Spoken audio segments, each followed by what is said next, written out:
Muy bien, vamos a comenzar nuestro estudio. Vamos a ir a Lucas capítulo 22, versículos 63 al 71. Lucas 22, versículos 63 al 71. Dice así la palabra del Señor.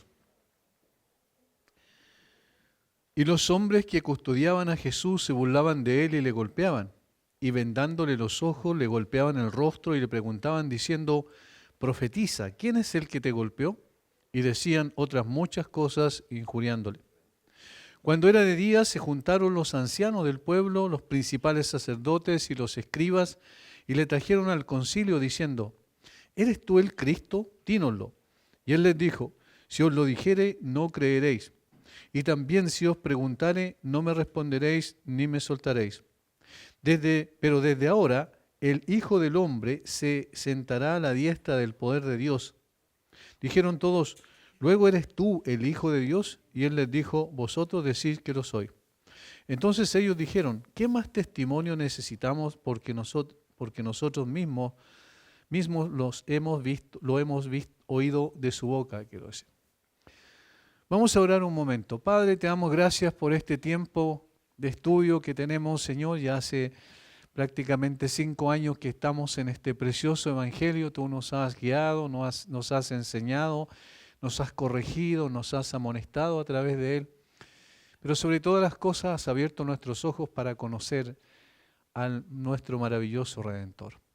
Danos de tu guía, tu dirección, de tu sabiduría, entendimiento para poder ir a tu palabra y ver las últimas horas de Jesús en la tierra, que son significativas y trascendentes para nuestra salvación.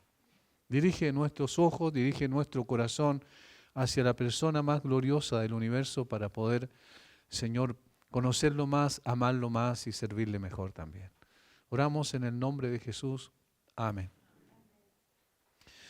Los acontecimientos, ya estos últimos acontecimientos relatan las últimas horas del Señor Jesucristo aquí en la tierra. Ya estamos hablando en este contexto, ya pasado la medianoche del día en que Él iba a ser crucificado.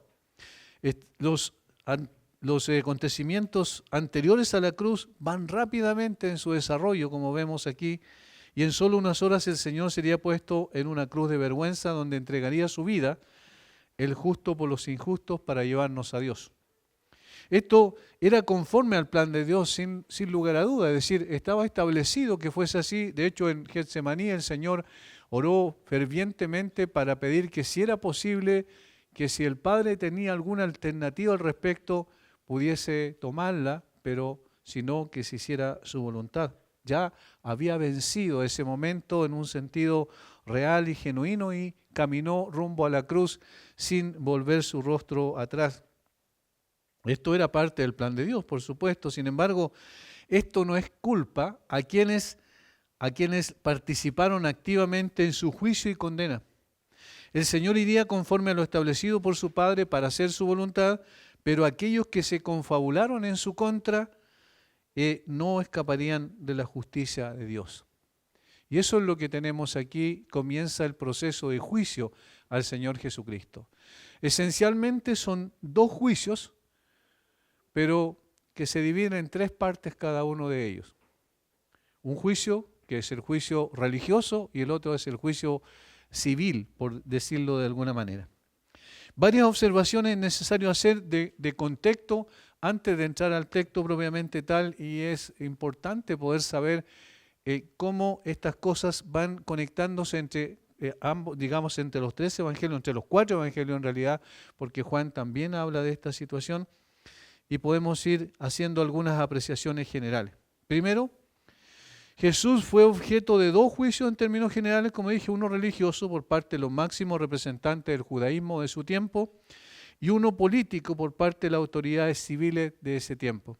Evidentemente el que va primero es el juicio religioso, porque allí nace toda la confabulación, la animadversión contra el Señor Jesucristo que se había ido acumulando durante los 3 años y fracción de ministerio, de tal manera que el juicio religioso es el que determina finalmente el juicio político o el juicio civil.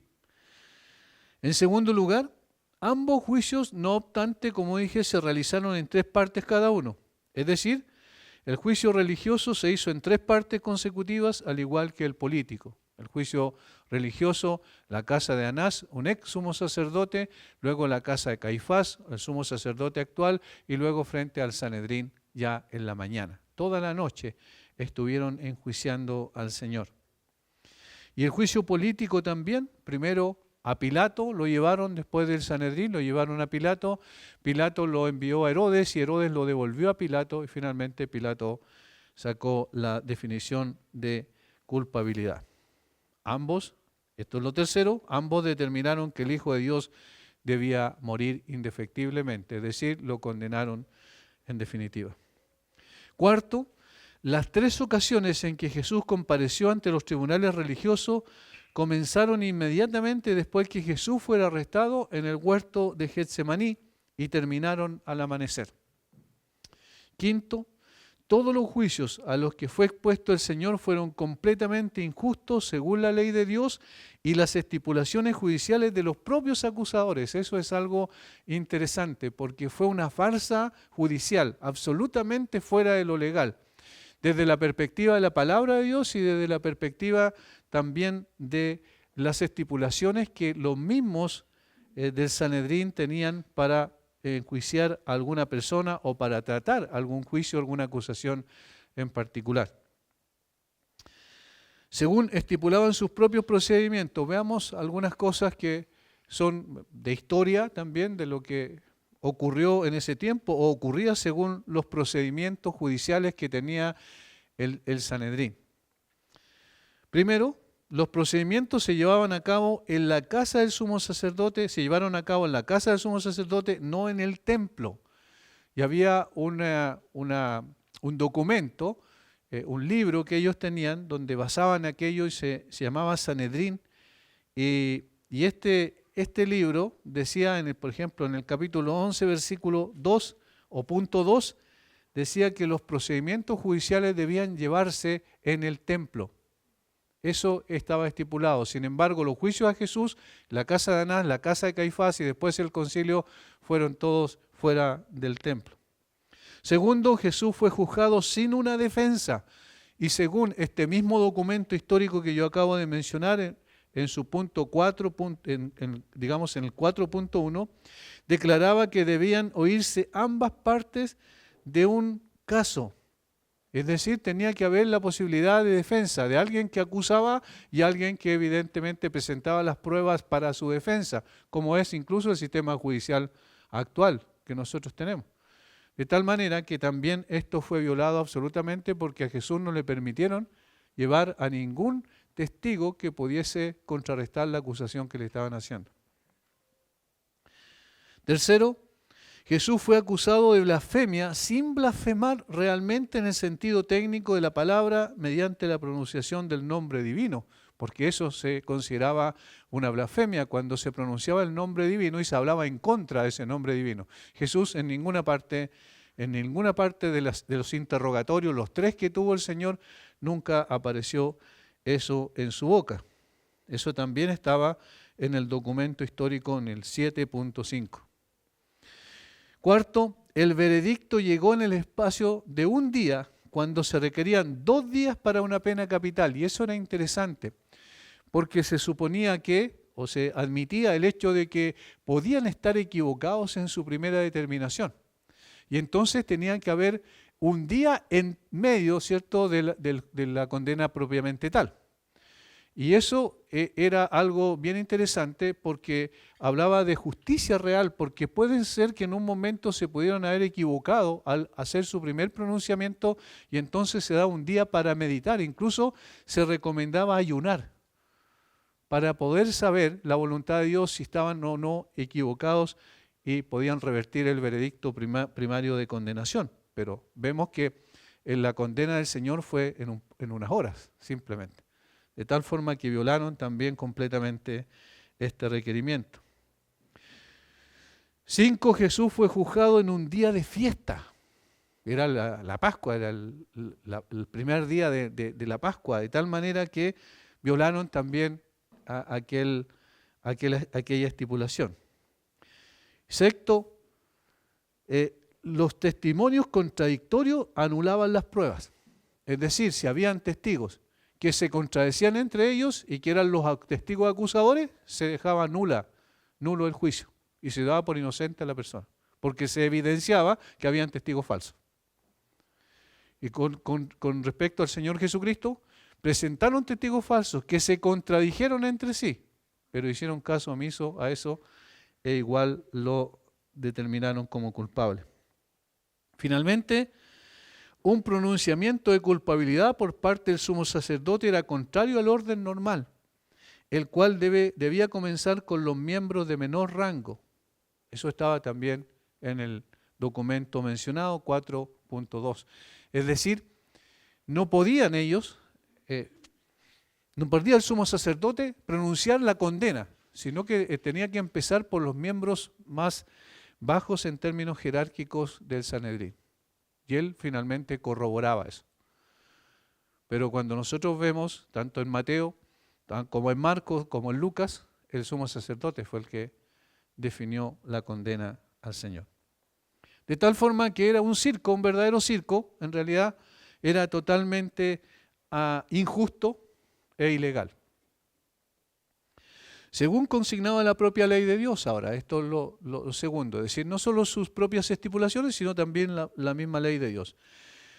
Es necesario explicar que el sistema de justicia judío se desprendía de los principios, quiero decir, establecidos en la ley de Dios. En Deuteronomio 16, 18 al 20 se decía lo siguiente: jueces y oficiales pondrás en todas tus ciudades que Jehová tu Dios te dará en tus tribus, los cuales juzgarán al pueblo con justo juicio. No tuerzas el derecho, no hagas acepción de personas, ni tomes soborno, porque el soborno ciega los ojos de los sabios y pervierte las palabras de los justos. La justicia seguirás para que vivas y heredes la tierra que Jehová tu Dios te da. Ahí hay claridad respecto en esa determinación de la ley, de la Torá. Había claridad respecto a que debía buscarse por todos los medios la justicia. La justicia, la equidad, no recibir soborno de ninguna especie, es decir, que sea algo, digamos, que verdaderamente pueda decirse que era un juicio justo. Por lo tanto, ellos violaron la palabra de Dios y violaron sus propias estipulaciones. Todas estas estrictas medidas de justicia no se aplicaron para el juicio del Señor Jesucristo, lo que deja de manifiesto que fue solo una farsa para dar una apariencia externa de legalidad a una injusticia aberrante. De hecho, antes de los juicios, ellos ya tenían el veredicto. O sea, había que condenarlo. Ahora, aquí un poquito más reflexivamente, el solo hecho de que estemos estudiando las circunstancias que rodearon el juicio de Jesús es ya un hecho significativo. ¿Por qué? Al menos 2 o 3 cosas. Primero, porque Jesús es el Señor, el Dios Todopoderoso, el Santo, el Justo, el legítimo Rey del universo, el juez de toda la humanidad. ¿Y qué pasó? Estaba siendo juzgado por sus criaturas. Aquí lo vemos siendo juzgado por sus criaturas como si algo malo hubiese hecho. Es decir, el que es sentado en el banquillo de los acusados no son los hombres, que por naturaleza debíamos estar ahí. Por nuestra condición inherente, porque el pecado dominaba todo el corazón, digamos, y la naturaleza del hombre estaba completamente corrompida. Nosotros deberíamos haber estado en ese lugar. Pero estaba el Señor Jesucristo en ese lugar, en el banquillo de los acusados, y los hombres eran los acusadores. En segundo lugar, porque quienes le juzgan son pecadores por naturaleza, depravados, injustos, transgresores, envidiosos, hipócritas, porque dice la Biblia que al Señor lo pusieron allí los religiosos por envidia. Esa fue una de las razones principales. Segundo, por una animadversión que iba creciendo en ellos porque el Señor les desarmó el negocio que tenían en el templo. Y eso, particularmente, el que más odiaba al Señor Jesucristo en términos particulares era Anás, porque era justamente el negocio de Anás. el que el Señor Jesucristo en el templo había destruido. De tal forma que estas personas representan de alguna manera a toda la humanidad. Toda la humanidad está en esa condición. Todos somos transgresores, todos somos depravados por naturaleza, todos somos injustos, todos somos hipócritas, todos somos, digamos, podemos añadir indefinidamente todos los adjetivos que queramos que nos definen, porque eso somos los seres humanos. No hay una lista, vamos a decir, exhaustiva que contenga todas las características propias de una naturaleza corrompida. Seguramente nunca alcanzaríamos a describirlo completamente. Por lo tanto, estos hombres nos representaban a cada uno de nosotros, de una u otra manera. Pero ¿quién debía ser juzgado? Éramos nosotros, pero ¿quién fue juzgado? Fue el Señor Jesucristo. Por eso es que entendemos que esta narrativa está en la Biblia no solo para dar cuenta de las últimas horas de Jesús en la tierra, sino también para dejar en evidencia la profundidad del pecado. ¿Hasta dónde llega la maldad del hombre? Cuando nosotros pensamos en que el único hombre justo que pisó la tierra, el que anduvo haciendo bienes por todos lados, en que no hizo nada malo, y también sabemos ningún pensamiento malo surgió en su mente, ningún sentimiento equivocado, fue puesto en ese lugar. Y nosotros pensamos, a veces decimos, es injusto esto, han sido injustos con nosotros. Y la verdad es que han sido aún el juicio más terrible que las personas puedan manifestar contra nosotros, no tiene ninguna comparación con el juicio que hicieron contra el santo. Porque ninguno de nosotros es santo en esencia. Y todos somos transgresores. Del mismo modo que la pureza también resalta del Señor Jesucristo y perfección del Cordero de Dios que quita el pecado del mundo. Es maravilloso ver el carácter del Señor y cómo enfrentó todo ese proceso de acusación. Guardó silencio, como cordero fue llevado al matadero. Y lo dijo el profeta Isaías 700 años antes. Es maravilloso verlo en su carácter, en su cómo controla absolutamente su forma de proceder. Cada palabra que sale de su boca es correcta. Cada acción que él realiza es correcta. Nunca se defiende. Nunca trata de argumentar para colocar defensa a alguna injuria que cierto que había salido de los labios de las personas que estaban ahí acusándolo. Pero ¿cómo actuamos nosotros? Nos defendemos inmediatamente. Y aunque a veces ni siquiera podamos argumentar desde el punto de vista de las palabras, no podemos negar que aún nuestro rostro nos deja en evidencia. Porque la rabia sube rápidamente al rostro. Es cosa que nos miremos en el espejo cuando algo no nos gusta. Pero el Señor Jesucristo tenía una forma de proceder extraordinaria y eso es una de las cosas que resalta y por eso yo estoy seguro de que el Espíritu Santo dejó este relato de los acontecimientos de las últimas horas de Jesús en la tierra no solo para decirnos lo que pasó, sino para decir, mira cómo es tu Señor. Mira el carácter de tu Señor en los momentos más álgidos de su vida, los más complicados, mira cómo actuó. El justo muriendo en manos de injustos. El santo entregado en manos de pecadores. El sublime Hijo de Dios siendo condenado por quienes debían ser condenados. Se revirtió totalmente el proceso. No deja de ser una gran paradoja que el juez de toda la tierra, el que era la justicia encarnada, el justo en esencia, fuese juzgado por hombres injustos. Estos hombres que eran los encargados de ejercer justicia en Israel estaban prejuiciados y determinados a condenar a muerte a un inocente. Ellos sabían que era inocente. De hecho, cuando lo juzgaron y trataron de encontrar algo y reconocieron que no había nada, por lo cual podían condenarle. Los testigos que trajeron ellos sabían que eran testigos falsos. De tal manera que aún sus acusadores sabían que él era inocente. El comentarista bíblico Hendrickson dice, era una profunda humillación para el que era absolutamente sin pecado ser sometido a un juicio por hombres pecadores. Era una extraordinaria humillación. Nosotros nunca vamos a poder entender esto porque nosotros nunca hemos sido inocentes. Pero Jesús sí era inocente.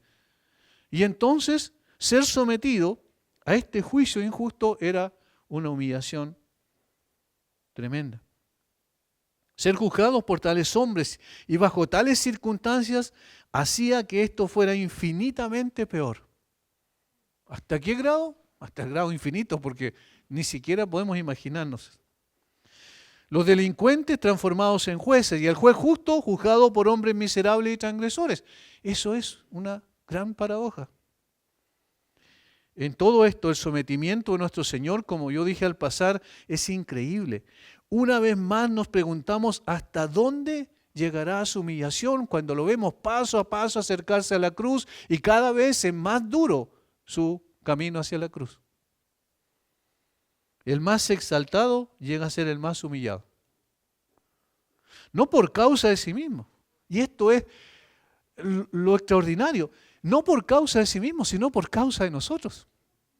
El Señor Jesucristo podía haberse vuelto simplemente y volver al cielo cuando hubiese querido, porque Él era Dios.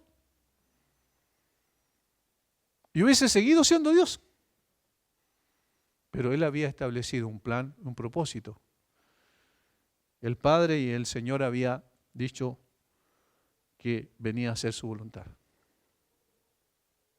Hermanos, cuando miramos a Jesús en esas horas cruciales y vemos cómo se deja juzgar por los transgresores, vemos su condescendencia infinita por hombres y mujeres que solo merecíamos el infierno.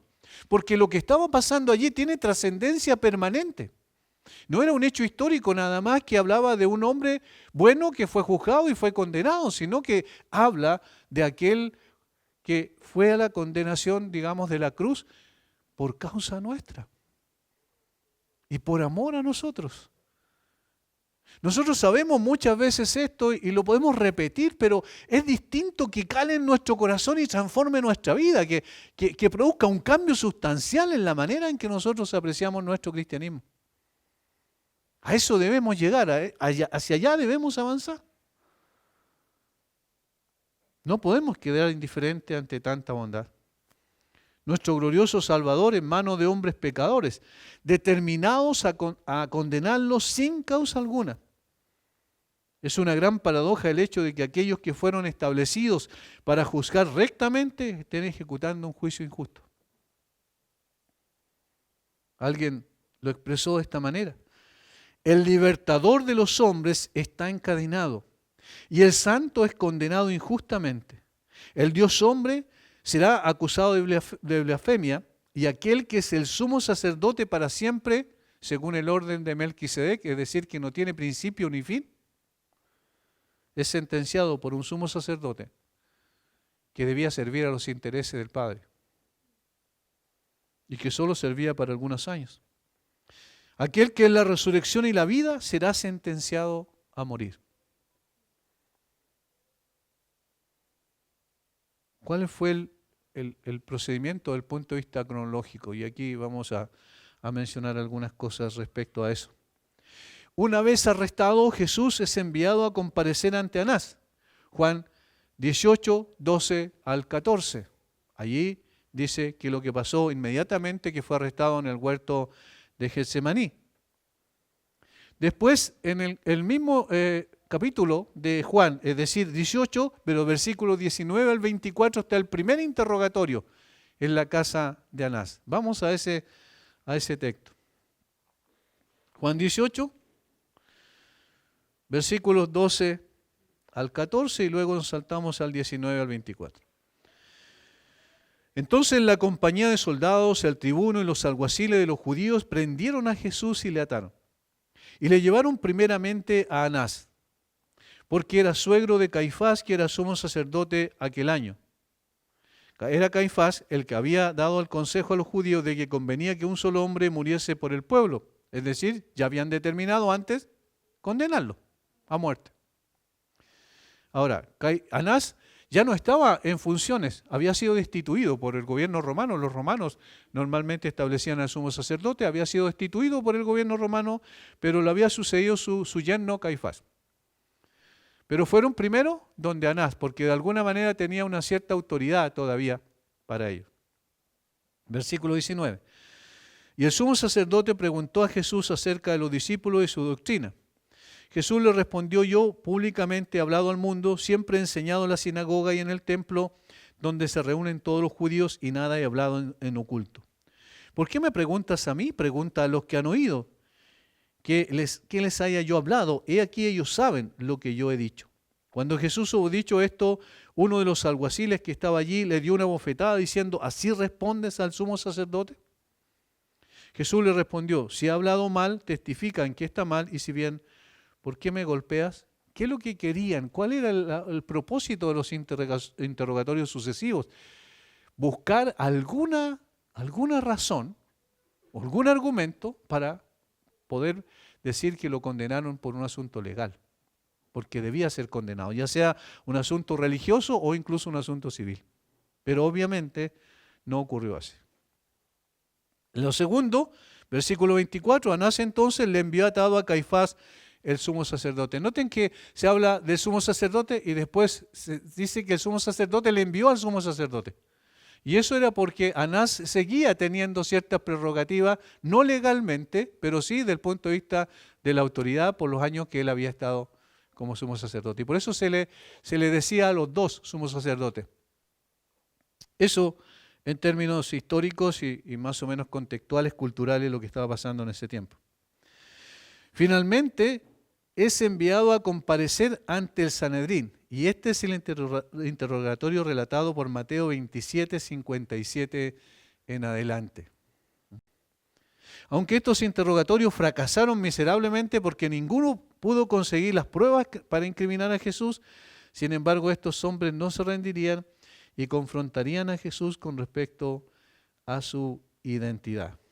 Y eso es lo que tenemos en los textos que nosotros acabamos de leer. Este es el relato que presenta Lucas en nuestro texto. Ahora, aquí hay algo que también podemos ordenarlo conforme a lo que pasaba, digamos, a los demás evangelios. Y es que los versículos 63 al 65 que Lucas coloca antes del juicio, en realidad sucedieron después del juicio. No sé si me entienden. El orden cronológico es 66 al 71 y enseguida 63 al 65. Eso lo sabemos porque Mateo y Marcos dan esa dirección en cuanto a la cronología de los acontecimientos. Noten cómo en el Mateo Marcos capítulo 14,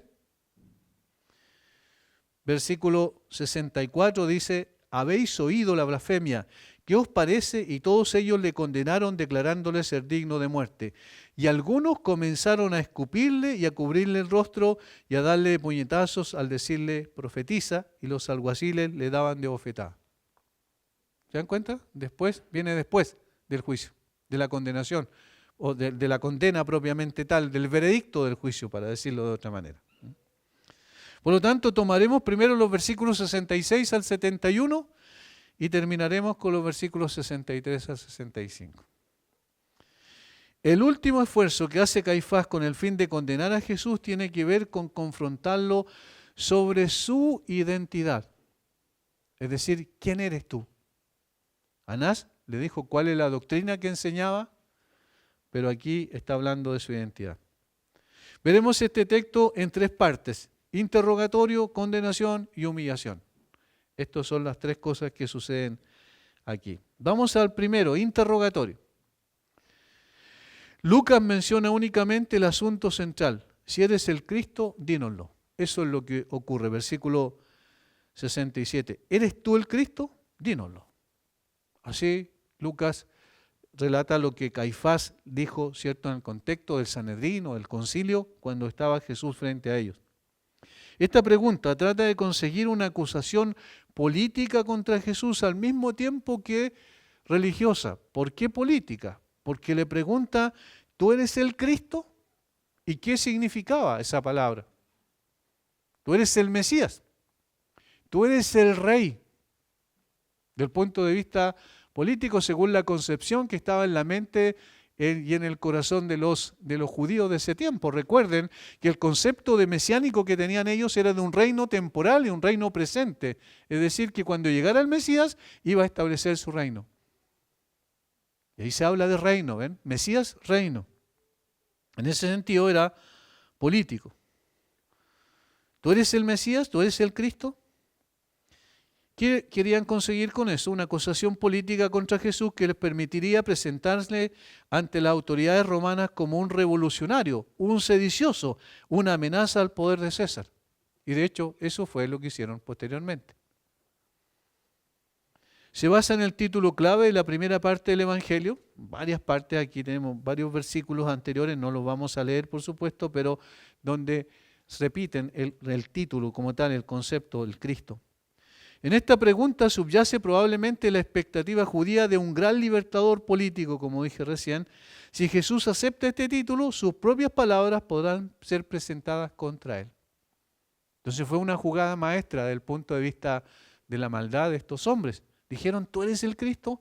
Si él decía, sí, yo soy el Cristo, entonces ya tenían un argumento para acusarlo políticamente.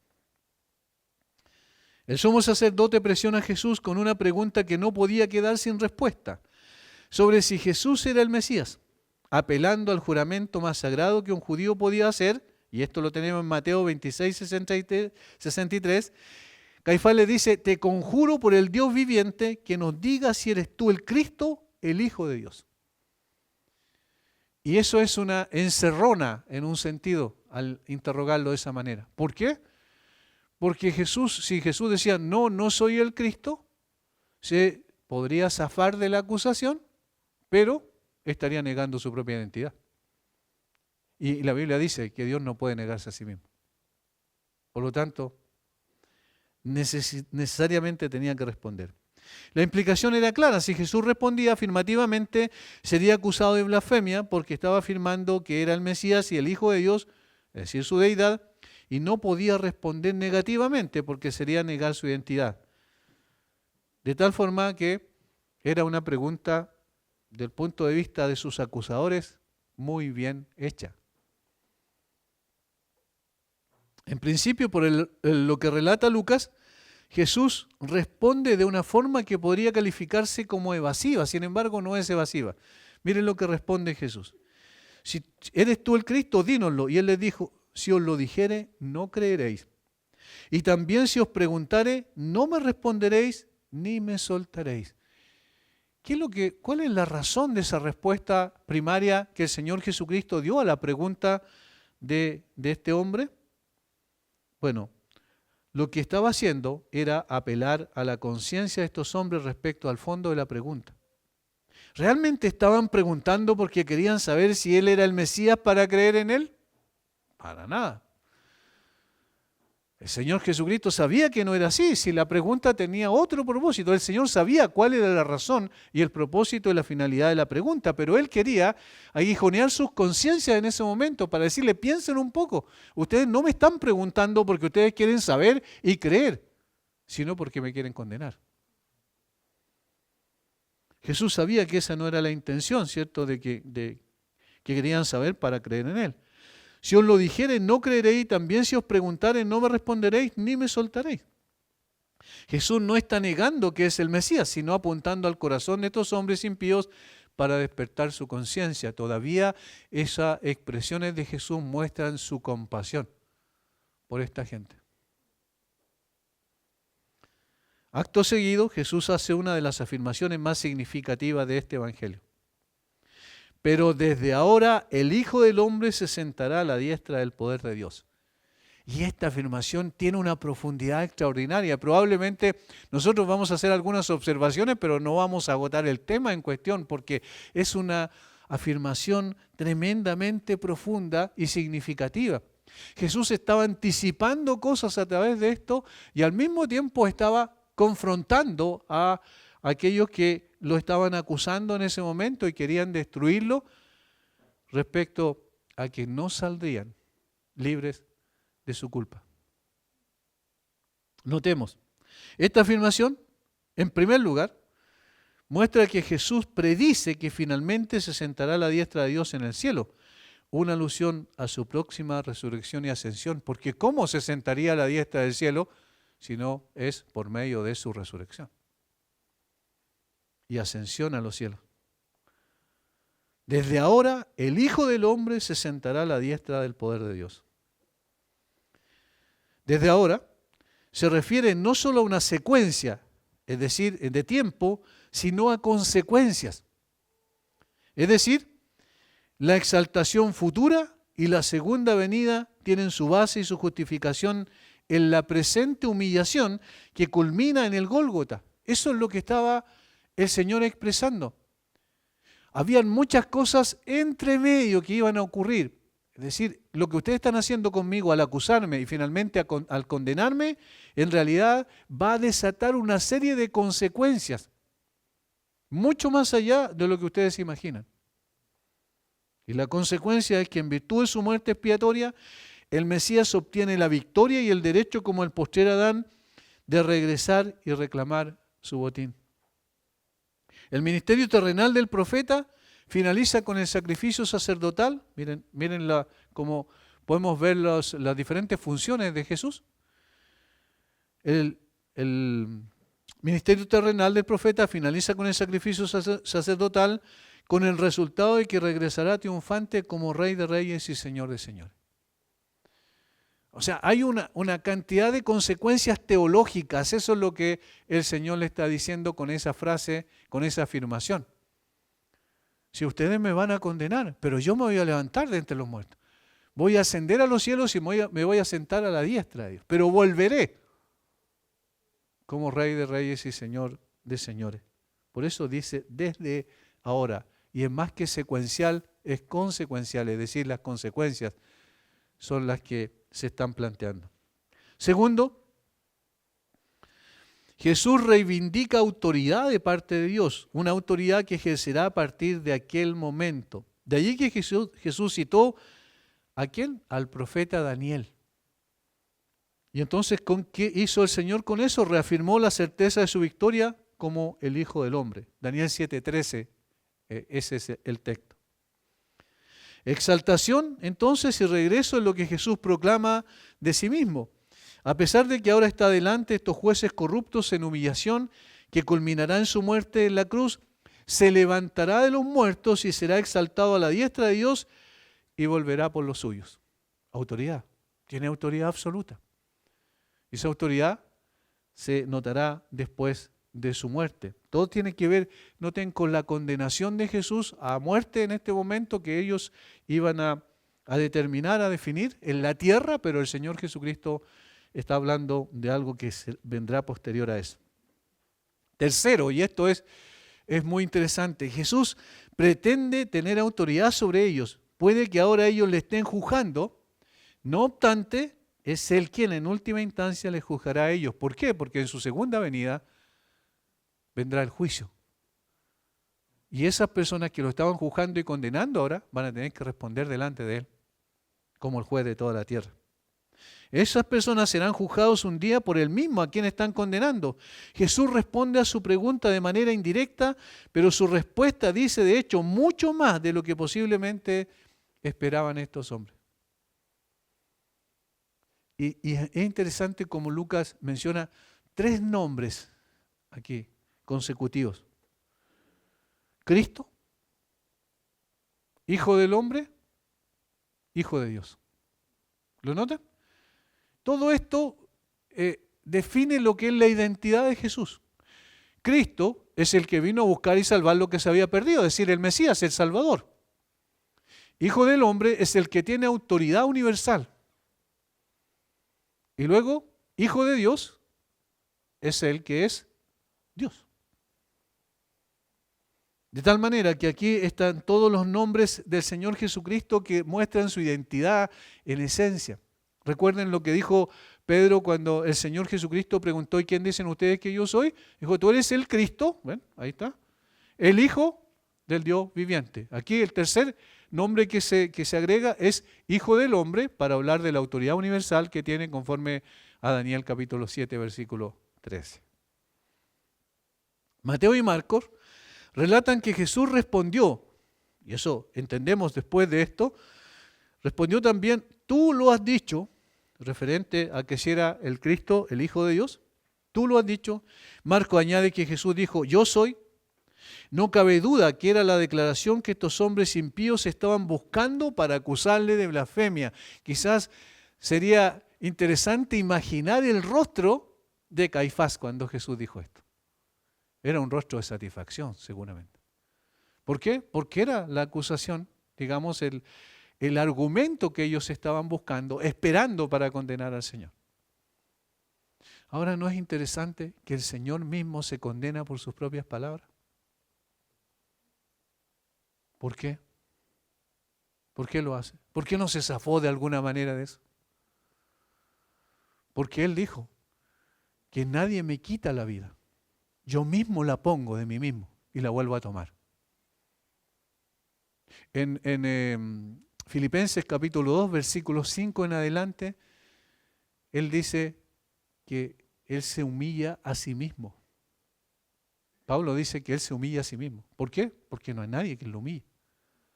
No es que estos hombres lo iban a humillar simplemente, sino que Él se humilla a sí mismo. Es decir, al decir yo soy el Cristo, efectivamente, ustedes lo han dicho, yo soy, como dice Marcos, está diciendo, aquí está lo que ustedes están esperando. No volvió atrás. Hasta la última gota de la ira de Dios tenía que beber el lugar nuestro. Ahora, ¿era correcta la acusación de blasfemia? Esto sería correcto solo si la asociación con la deidad del Señor Jesucristo fuera una mentira. Es decir, solo si Él no fuera Dios. Jesús era, no obstante, el Mesías, el Hijo de Dios, por tanto no estaba blasfemando al reconocer su identidad. De hecho, en más de una ocasión había dicho o había hecho, quiero decir, referencia directa o indirectamente a que Él era el Mesías. Al iniciar su ministerio había leído en la sinagoga un pasaje de Isaías que hablaba sobre el Mesías prometido, declarando, hoy se ha cumplido esta escritura delante de vosotros. ¿Qué es lo que era eso? Yo soy el Mesías. Lucas 4, 18 al 21. A la mujer samaritana también había declarado enfáticamente, yo soy el que habla contigo. Juan 4:26. Al responder a la afirmación de la mujer, sé que ha de venir el Mesías llamado el Cristo, cuando Él venga nos declarará todas las cosas, yo soy el que habla contigo, dice Jesús. En más de una ocasión se había referido a Dios como su Padre, y los judíos sabían la implicancia que esto tenía, por eso los judíos aún más procuraban matarle, porque no solo quebrantaba el día de reposo, sino que también decía que Dios era su propio Padre, haciéndose igual a Dios. Juan capítulo 5, versículo 18. Es decir, los judíos sabían claramente, si Él decía, soy hijo de Dios, estaba diciendo, soy Dios. El episodio de la sanidad del ciego de nacimiento en Juan 9 es la segunda ocasión en que Jesús declara su deidad frente a un hombre. Oyó Jesús que le habían expulsado, después de sanarlo, ¿cierto? Y hallándole le dijo, ¿crees tú en el Hijo de Dios? Respondiendo él dijo, ¿quién es, Señor, para que crea en él? Le dijo Jesús, pues le has visto, y el que habla contigo, él es. Juan 9, 35 al 37. Cuando entró a Jerusalén sobre un asno, también le aclamaron como el Mesías, Hosana, el hijo de David. Bendito el que viene en el nombre del Señor. De tal forma que la identidad de Jesús era esa, tal cual como el Señor lo presenta aquí. Yo soy el Mesías, efectivamente, yo soy el Hijo de Dios, es decir, tengo una asociación y una vinculación con Dios única. Soy de la misma naturaleza de Dios. Por lo tanto, Jesús no podía evadir una pregunta de esa naturaleza y al mismo tiempo no lo hizo igualmente porque el camino de la cruz estaba marcado y debía ser condenado conforme al propósito del Padre. ¿Qué ocurrió entonces? Versículo 71, Lucas es bien resumido, por eso estoy citando otras fuentes para poder complementar. Versículo 71. Entonces ellos dijeron, ¿qué más testimonio necesitamos? Porque nosotros mismos lo hemos oído de su boca. O sea, él se condenó a sí mismo, están diciendo en otras palabras, por la declaración que hizo, que reconoció que era el Hijo de Dios, que era el Cristo, el Mesías. Mateo añade que Caifás rasgó sus vestiduras diciendo, blasfemado, ¿qué más necesidad tenemos de testigos? Y aquí ahora mismo habéis oído su blasfemia. Allí está la acusación de blasfemia que le hace Caifás. Ahora, Caifás no rompió sus vestidos como en un sentido de duelo, de luto, de ira porque ofendieron el nombre de Dios, para nada. Caifás rasga sus vestiduras y exclama blasfemado. La acusación que tanto había esperado pronunciar ahora la hace luego de la respuesta afirmativa de los propios labios de Jesús respecto a que él era el Mesías, pero lo hace como un hipócrita, porque él estaba contento que el Señor Jesucristo haya declarado eso. Alguien dijo, no había necesidad de testigo a partir de ahí, porque Jesús se había autoincriminado al declarar bajo juramento que era el Mesías, el Hijo de Dios.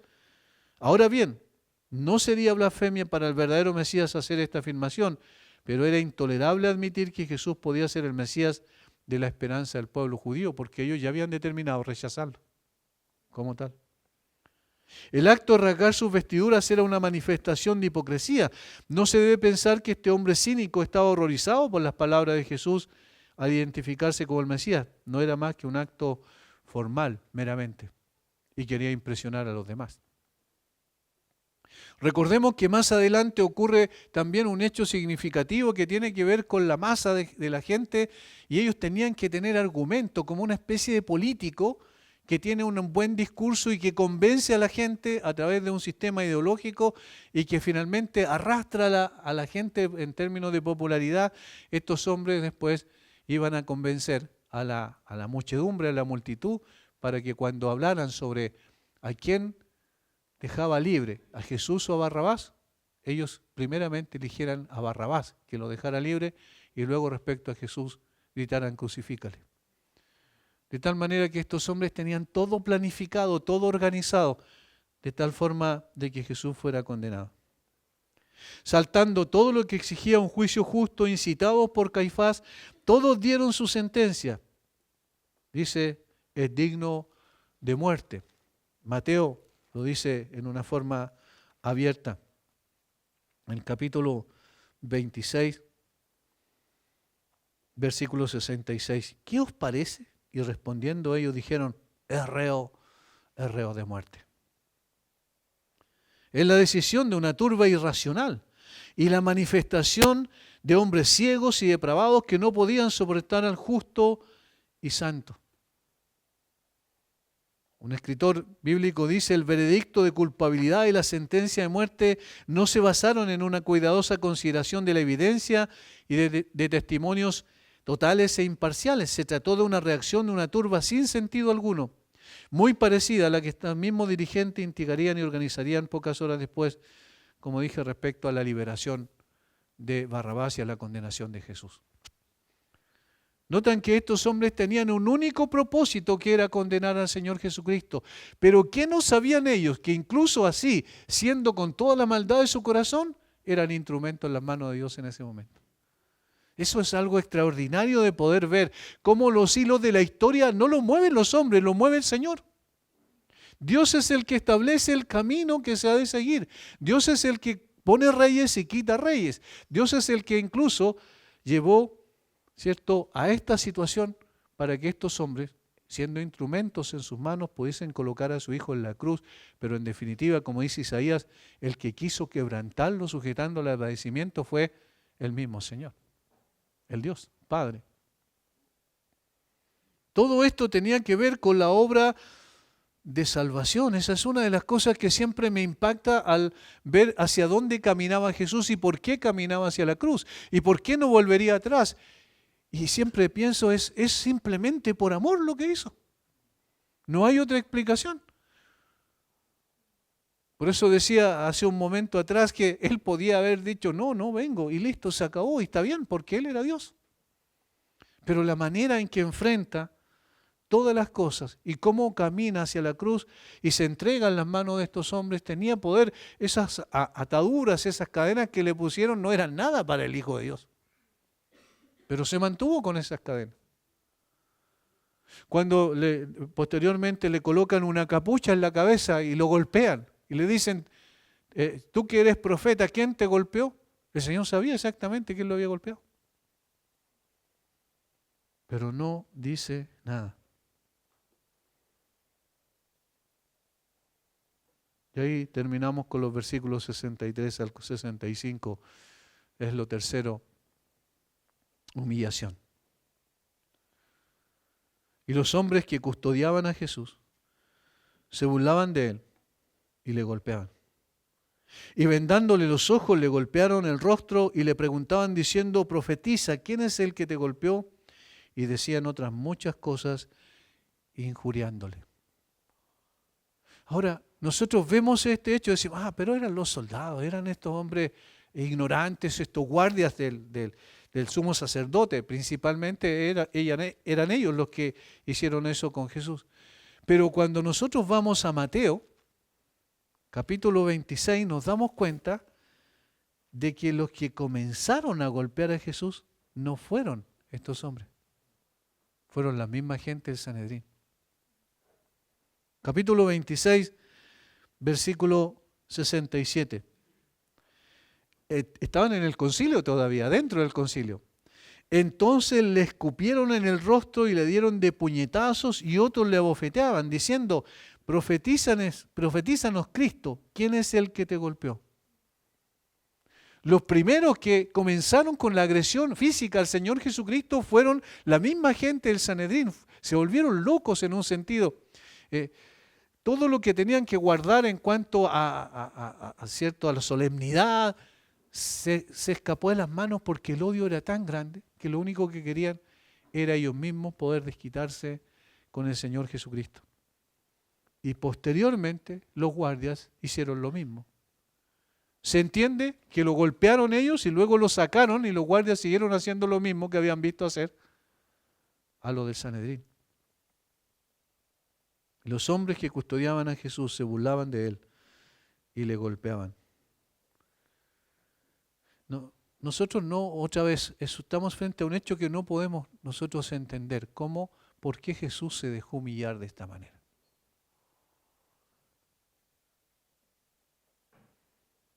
Ahora alguien puede decir, bueno, pero estos, por ejemplo, el caso de los soldados eran hombres que no tenían ningún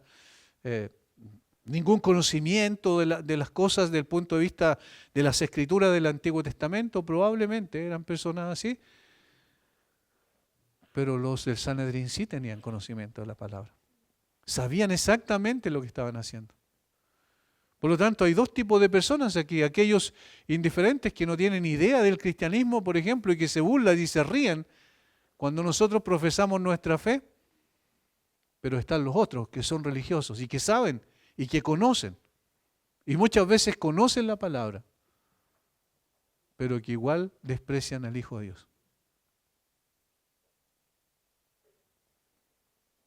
La humillación de Jesús fue más allá de lo que nosotros podemos entender, pero la actitud de Jesús no cambia. No se defiende, se somete a sus detestables criaturas que escupen su cara y lo golpean. Como cordero es llevado al matadero y como oveja delante de sus trasquiladores enmudeció y no abrió su boca. Isaías 53, 7. Esto es lo que pasó en el juicio religioso.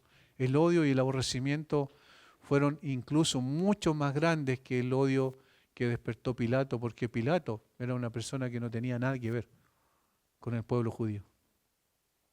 Y de hecho, la manera en que trató Pilato a Jesús fue más benevolente en un sentido. Porque ¿cuál fue su primera declaración? Este hombre es inocente.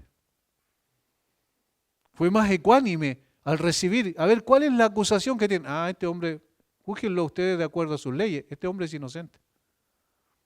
Pero esta gente llevó al Señor Jesucristo hasta el último con el propósito de condenarlo. Había una animadversión en su corazón. Estas personas no fueron inocentes delante del Señor y un día también en el juicio final van a recibir toda la justa ira de Dios sobre ellos. Y esa justa ira de Dios sobre ellos debía caer también sobre nosotros. Porque nosotros también, y nuestros pecados fueron los que llevaron finalmente a Jesús a la cruz. Conclusión, dos cosas. Sí, era verdad, Jesús era digno de muerte, no por causa de Él, sino por causa de nosotros. Él se hizo digno de muerte. No es que Él fuera digno en sí mismo, por sus acciones, sino por nosotros. Porque era nuestro sustituto. Porque Él quiso llevar nuestras ropas de inmundicia al ponerse en el lugar de los culpables. Debía morir pagando la culpa por el pecado que era la muerte. Al ser nuestro sustituto llevó el pecado de todos nosotros y Jehová quiso quebrantarlo sujetándole a padecimiento, porque la única manera en que pudiésemos ser librados de la condenación eterna era que el Señor tomara la ira del Padre en sí mismo y nosotros en Él pudiésemos tener salvación. En segundo lugar, estábamos frente a una decisión importante. ¿Quién tenía la razón? ¿Caifás o Jesús? Todos sabemos que Él era el Mesías, el Hijo del Dios viviente. Por tanto, Él no era un blasfemo. Es el juez de toda la tierra que juzga rectamente y delante del cual todo hombre comparecerá en el día del juicio. Todo aquel que confiesa que Jesús es el Cristo, el Hijo del Dios viviente, ya ha sido justificado y no vendrá a condenación. Eso dice la Biblia. Todo aquel que rechaza esa verdad inalterable ya ha sido condenado y se verificará en el día del juicio. Con Cristo no se puede ser neutral, ¿se dan cuenta? O se está en contra de Él o se está con Él. O seguimos a Cristo o vamos camino al infierno. No hay más de dos posibilidades. Y esa es la verdad del Evangelio. El apóstol Pablo dijo a los Corintios, el Evangelio es olor de vida, olor de muerte para muerte. Para algunos olor de vida, para otros olor de muerte. Y claramente todo tiene que ver con la actitud que se tome frente a la persona del Señor Jesucristo. Estos hombres tomaron una acción concreta, colocar a Jesús en la cruz. Pero los discípulos que arrancaron, que escaparon en el mismo contexto, ¿cierto? En el momento en que lo arrestaron, Pedro que lo negó, y todos los discípulos que tendrían sus caídas en el proceso, no obstante ellos sí, estaban en Cristo. Y más allá de sus falencias naturales a la condición humana, estaban en el otro lado. Estaban en aquellos que para ellos la cruz sería salvación, poder de Dios para salvación, y para los otros era poder de Dios para condenación. Es significativo que el Señor haya querido seguir caminando hacia la cruz, a pesar de todo lo que eso iba a significar en el proceso. Humillación, condenación, juicios ilegales, todo esto estaba llevando sobre sus hombros. Padre, gracias por tu palabra, gracias por darnos el privilegio, Señor, de poder acercarnos a ella y otra vez mirar retrospectivamente la historia 2000 años atrás y volver a recordar ese hecho significativo. Más que historia, Señor, es una realidad viviente hoy para nosotros. No es simplemente saber lo que pasó, sino es también poder meditar en ella, Señor, reflexionar en nuestro corazón y ver hasta dónde realmente estamos siguiendo a Jesús como debiéramos. Si realmente estamos amando a Jesús como debiésemos amarlo. Debemos meditar, pensar en todos estos hechos, porque esto va a cambiar nuestra manera de vivir, va a transformarnos en verdaderos seguidores de Cristo y va a ayudarnos a reflejar mejor el carácter de nuestro Señor. Danos esa gracia y transfórmanos a la imagen de tu Hijo. Bendice a mis hermanos en el nombre de Jesús. Amén.